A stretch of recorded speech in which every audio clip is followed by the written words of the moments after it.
Hi, I'm Andrea. Welcome to this 30-minute yoga practice. I'm so glad you've joined me. Today we have my dog Tippy in the room. I don't believe you guys have yet met her. You may not even know she's here. She might sleep through the whole thing. She might make a guest appearance. That's what happens when we're live. You'll notice that I'm standing on a yoga mat. If you don't have one, it's fine. Find a carpeted place in your room or something that's not too slippery. That'll do just fine. I'm barefoot, but if you prefer shoes, all good. A couple of blocks would be nice. If you've got some sturdy books, that might do the trick. And then a folded blanket, maybe a thick bath towel or beach towel. We will be probably using the chair for some things, potentially. You're going to do this practice your way. That's one thing as you start to do yoga more frequently, that you begin to realize that an advanced practice means you know what to do for you. It doesn't mean that you try to do what you think is advanced. It's knowing ourselves the best. Believing, as I often say, that you are the expert of your own body, and I'm here merely as a guide. And once you have the things that you need for your practice, let's start facing the long edge of your mat with your feet hip distance apart in our Tadasana mountain pose, our bedrock of all poses. And land. Land in your stance. Land in the mindset of, I am going to celebrate doing things my way, and not feel like there is fault in being exactly who I am. Play a little bit with balance. Rock a forward and back and side to side dance into your mountain for a moment. And then settle into stillness, but notice that there is a little bit of that subtle movement even when we're still. Turn your palms away from one another. Let that lift your heart, like it's lifting your heart into the understanding of celebrating who you are. And then lean your head back a bit so our stance is ears over shoulders, over hips, over heels. Your breath comes in and out through your nose, if that's at all possible to do. Rich, complete inhales, maybe a little pause at the top. Complete, grounding exhales. Possibly a little beat when you're empty at the bottom. Your breath dances with the little balance dance that we found earlier. And there's a soft gaze, or if you're comfortable closing your eyes and just getting that view of the inner landscape, you can do that for a moment. 3 breaths here.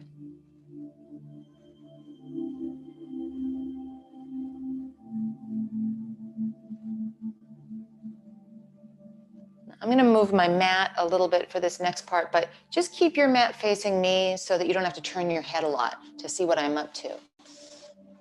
With my mat a bit more sideways, I think you can see the next part more easily. Feet hip distance, inhale, arms out to the side, thumbs to the sky, a V shape, and then just exhale and settle your arms along your sides. We'll do that again. Inhale, arms out to the side, thumbs to the sky, V shape. Exhale, settle the arms along your side. Inhale, arms out and up, we're adding on. Exhale, hinge at your hips, bring your hands to your thighs. Traction your hands to your thighs and lengthen through your spine. Let that be an inhale. Exhale, a little deeper hinge at the hips. And then inhale, arms out to the side, thumbs to the sky, V shape. And stand into the majesty of your mountain. Once more like that. Inhale, arms out to the side, thumbs to the sky, a V shape. Exhale, hinge at your hips and bring your hands onto your thighs. Inhale, extend your heart forward. Exhale, deepen the hinge. And then inhale, arms out and up like a celebration. Settle your arms along your side with the palms turned out. Take your arms wide out to the side as a measuring stick, and then step your legs out so that your wide stance is basically ankles underneath wrists. Bring your hands onto your hips. And then from deep in your right hip socket, turn your right leg so that your right foot is facing the short edge of your mat. We'll try it on for size first. So when you bend your front knee, if your knee is ahead of your ankle like mine is, we just need a little bit more space. Your spacing is going to be a little bit different. Your back heel shifts back at a 45-degree angle, and this back leg feels like it's still standing in our mountain. Bend your front knee one more time, trying it on for size. And with your hands on your hips, you're not trying to turn your hips to face that long edge of your mat. There's a little bit of a diagonal, and that's healthy for our lower backs. That's a good thing. I'm going to give you alignment points, but remember, you're the expert, I'm the guide. Right hip is hugging underneath you. For the time being, we've got our hands on our hips together. And then straighten your front leg and pause for a moment. So that was our little test drive. We're growing it from the ground up. Adding on, bend your front knee. Keep your hands on your hips for a moment. Thumbs to the sky, arms out to the side. Let yourself feel expansive. Same pose feels a little bit different when we do a different option with our arms, which is something to take note of in a moment when I give you even more options for you to use your expertise around. Straighten your front leg, lower the arms alongside you for a moment. And this is where it gets really juicy with options. Ready? Bend your front knee, warrior two. Always a nice thing to check and make sure that right foot's facing the short edge of your mat. Right forearm across your thigh. Thumb of your left arm stays to the sky. Now see if you can convince, very gently, your right thigh bone to the right a little bit and tuck your right hip underneath you so we don't come into a forward fold here. We're letting that right hip open up a little bit. Come back up to warrior two and then straighten your front leg and lower the arms for a moment. That's option one. Arms out to the side, thumbs to the sky, bend your front knee, forearm across the thigh. Maybe some of us, once we stick our landing here again, take the top arm even higher to the sky. If that feels like it's scrunching your shoulder into your ear, I would say keep it out to the side. But you're the expert, right? Firm through your feet and your belly, come up to warrior two, and then straighten the front leg and lower your arms. That's option number two. One more option, arms out to the side, thumbs to the sky, bend your right knee, warrior two, and then what's called side angle, forearm across the thigh. You can stay here with your arm out to the side. You can take your arm up to the ceiling, or here's our third option. Turn your palm away from you, wrap that top arm gently behind your back. And then you're just letting, regardless of which option you're in, your chest turn to the sky, and we're breathing deeply. So this is where it's kind of exciting that you get to do it your way. You have three different options to play with. But what we have in common is that we're creating some space between the shoulders and the ears.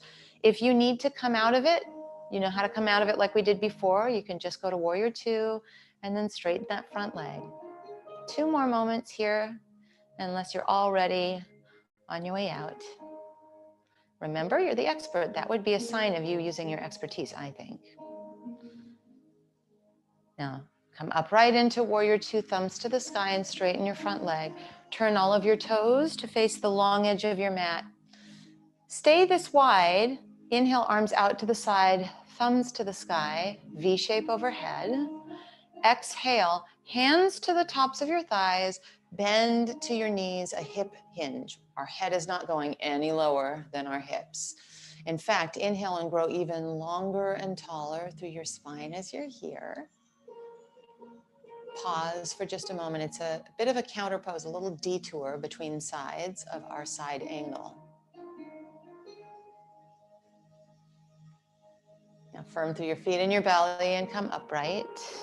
Turn your left leg out so that your left foot is facing the short edge of your mat. Cheat your back heel at that 45-degree angle.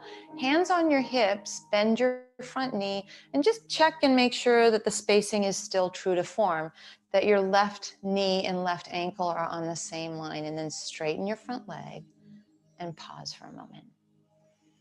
So that's actually even an option, really. Bend the front knee. Hands stay on your hips for now. We have that idea of right hip slightly forward, so we're at a diagonal, and then arms out to the side, thumbs to the sky. We're in our Warrior Two option. Slowly straighten the front leg and drift your arms alongside you or hands to hips if you prefer. You're doing it your way.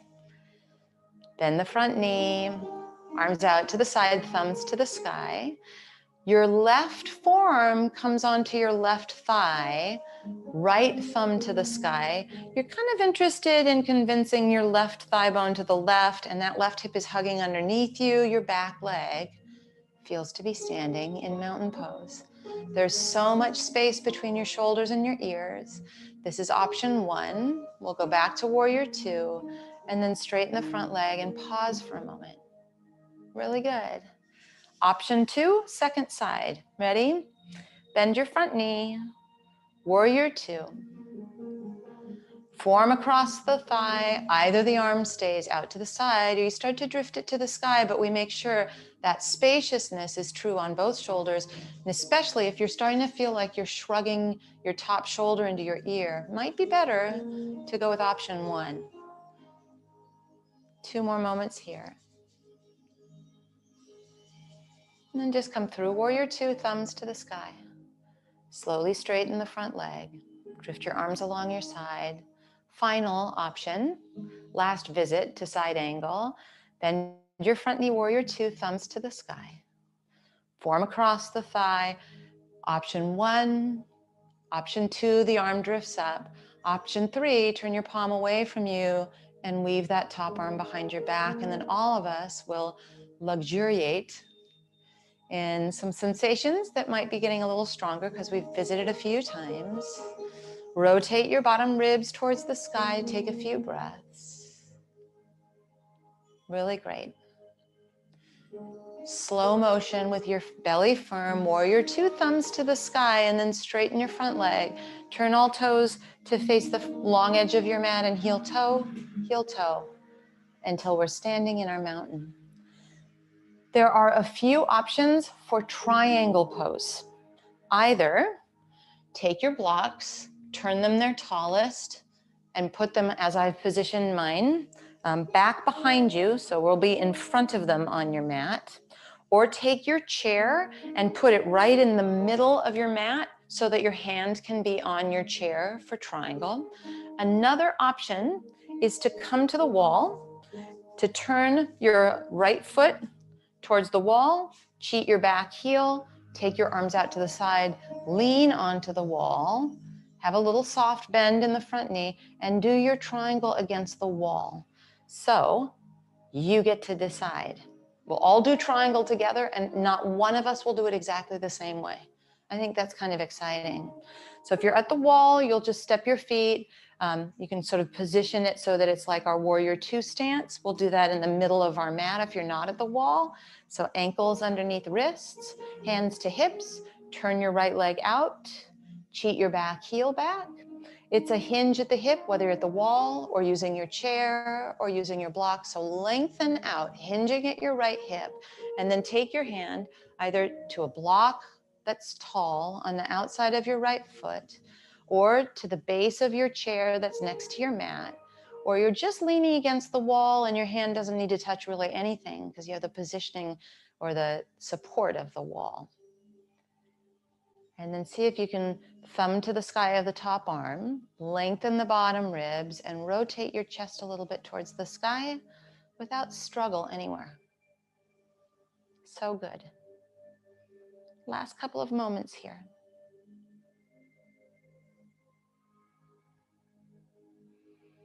Firm through your feet and your belly, and no matter where you are in the room, come all the way upright. Be careful if you've got a block that it's not going to get in your way, so you can move that off to the side, turn all toes forward, and then second side.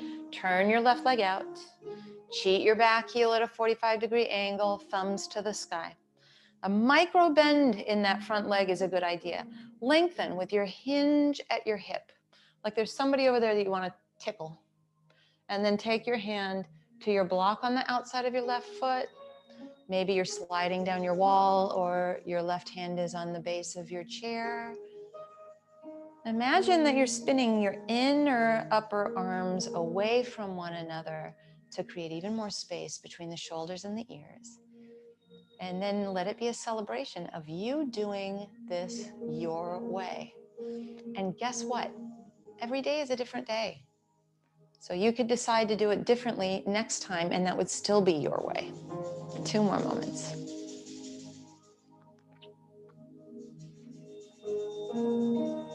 Firm through your feet and your belly.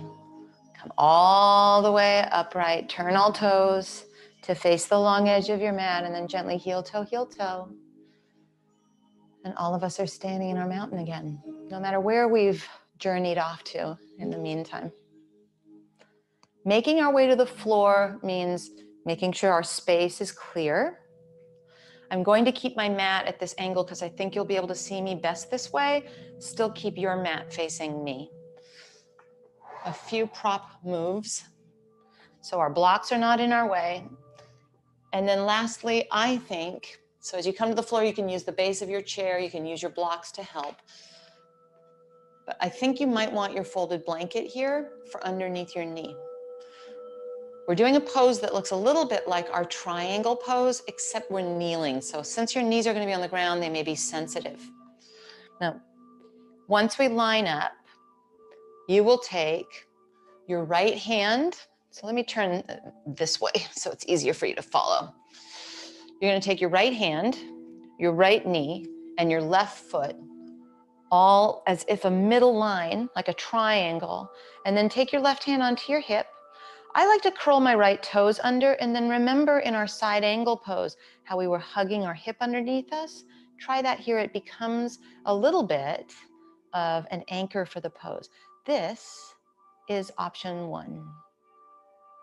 Option 2, take your left hand, thumb to the sky, arm reaches skyward, pause. If it's tricky to balance, you can look down at the ground, and hopefully my verbal cues are clear enough that you don't have to watch me, because looking down at the ground will make the balance part easier. If you're able to look at me and do this, then great, that's your way. Last option, not for everyone, not important if you don't do it. Perhaps you start to play with lifting your left leg. And now that gazing down cue that I gave you about balance is probably going to be helpful. And so is hugging that right hip underneath you. And now can you breathe? You're allowed to put your foot back down on the ground anytime. Let's see if we can stay here for 3 more moments. Try to zipper together your bottom ribs and your hip point so it doesn't turn into a floppy back bend. And then really find the anchor of your right hip hugging underneath you. 3 options for what you're up to. The non-negotiable is that we're all breathing. So we're going to look different doing the pose, but we're breathing together.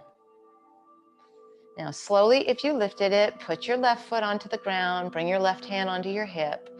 Child's pose, sit back onto your heels. I think it's kind of nice to have the blanket underneath your knees. And then you can take a moment to bring yourself back, and also maybe to move your hands and release your wrists a little bit. So forehead on your mat, on the ground, on a block. 2 more moments here.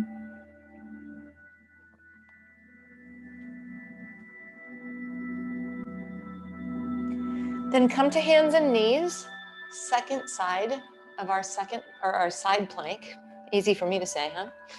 Now, left hand, left knee, right foot, and then right hand comes onto your hip. You may want to curl the left toes under, and then just start to push the ground away, so we don't want to collapse into that bottom shoulder. That's why this might be the perfect option, because there's actually quite a bit going on. Hug the left hip underneath you. Like I said on the first side, I like to curl my bottom toes under. It just gives me a little less pressure on my knee and a little bit more control of things. Pushing the ground away with your left hand. Option to take the right arm to the sky if you want to. Thumb to the sky. This is plenty. You breathing? It's important. Maybe lift your right leg. Sort of like a karate kick. Means that the balance is going to be a little bit more challenging, so you might want to look down. If you wobble out of it, the wobble is the win. You just climb back up again and celebrate your way, maybe in a different way. 2 more moments here.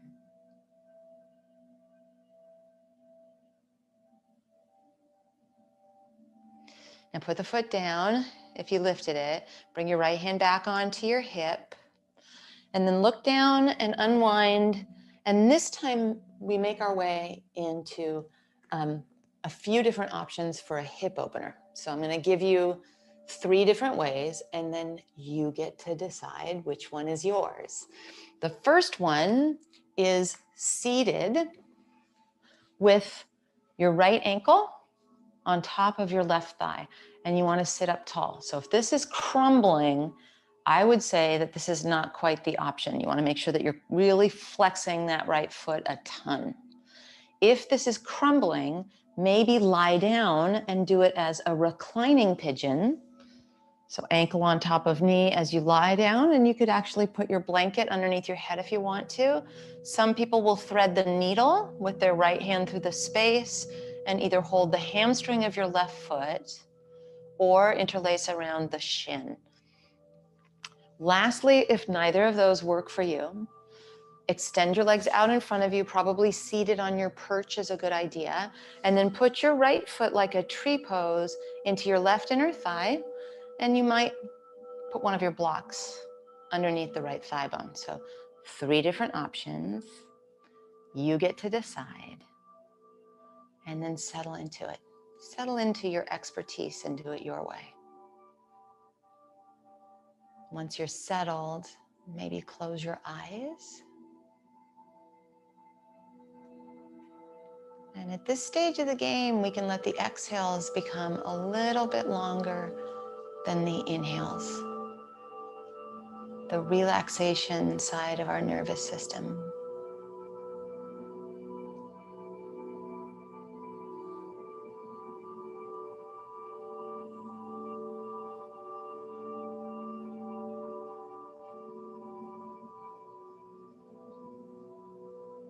We're going to be silent for a full minute of meditation here in your unique shape,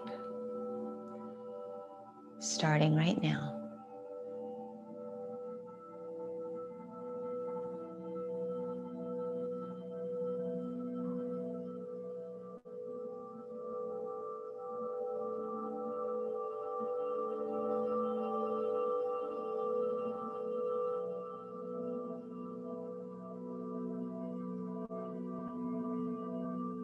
You're halfway there.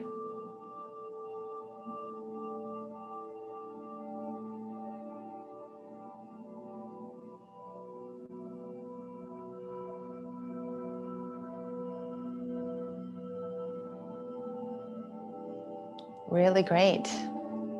Now start to make your way gently out of that side.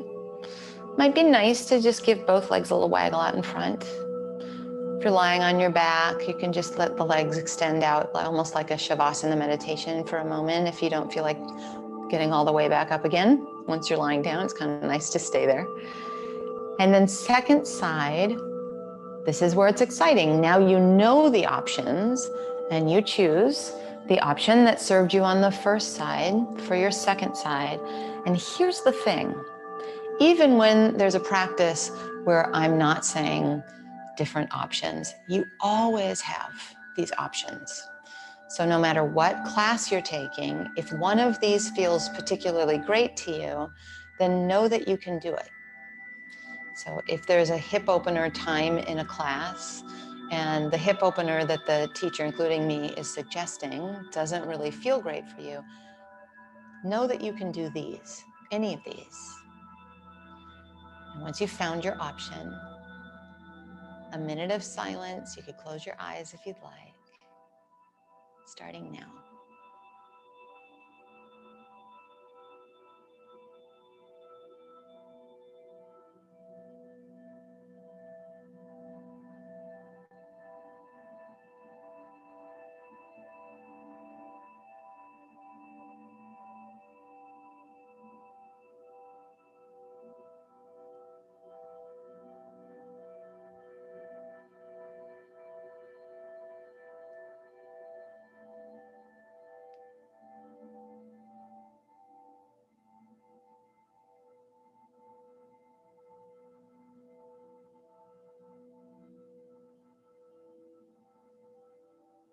a full minute.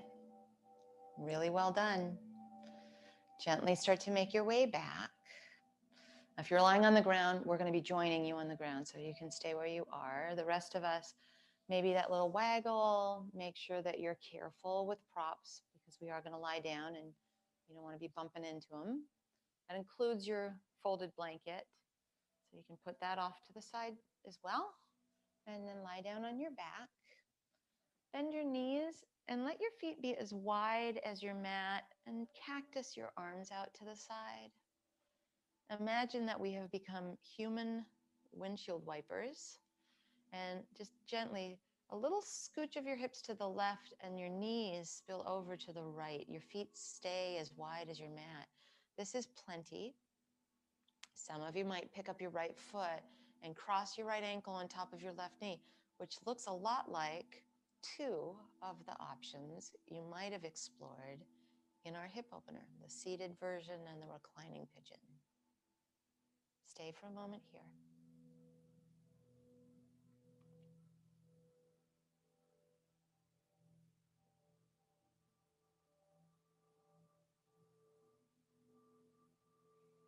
And then come to center.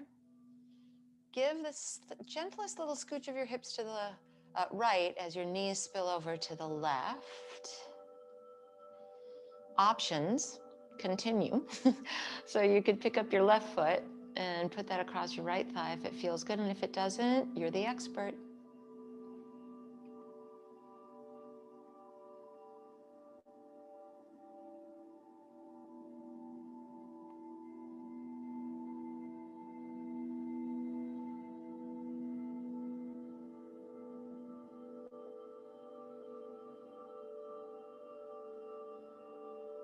And if you had crossed the ankle onto the thigh, gently place your left foot on the ground and then come to the middle and make sure that you no longer have a scooch in your hips. Let your knees fall in on one another. Extend the arms alongside you and just snuggle your shoulder blades underneath you. This constructive rest pose might be where you stay for our final Shavasana meditation, or you could extend one leg and then the other straight. Feet flop open. This is where we rest and digest, where we allow the practice to settle into every cell and every corner.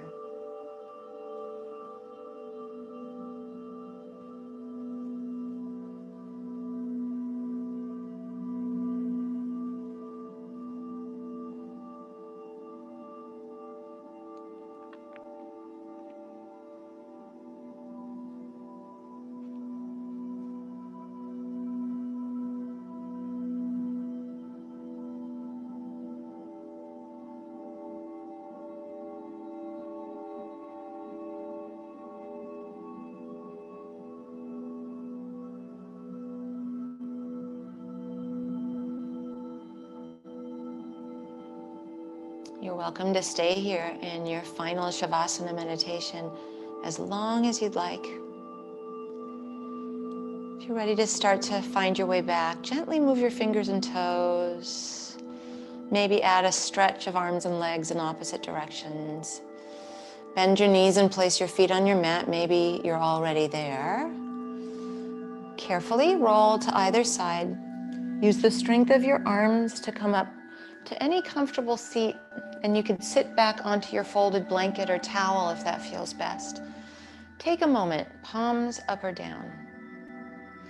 Perhaps you close your eyes and just set an intention for your yoga off your mat, that you will celebrate doing it your way, and you will express your expertise in being you as often and as many places as you can.